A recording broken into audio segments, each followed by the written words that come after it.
সবুজের সমারোহ আর কৃষকের ধান কাটা দেখতে আমি আজকে চলে এসেছি একটি খালের পাড়ে।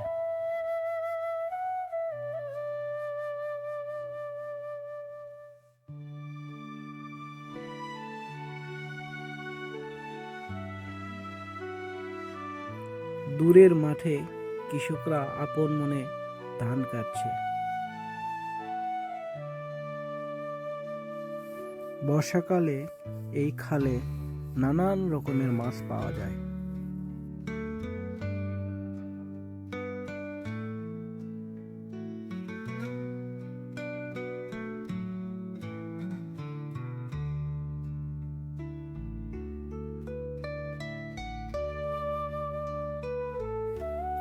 গ্রামে চলছে এখন ধান কাটার মৌসুম।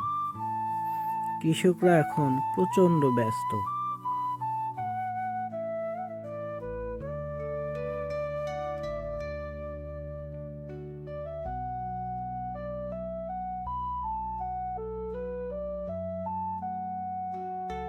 বিস্তীর্ণ এই মাঠের ধান কাটা প্রায় শেষ। এখন সময় আলু চাষের জন্য জমি প্রস্তুতকরণের।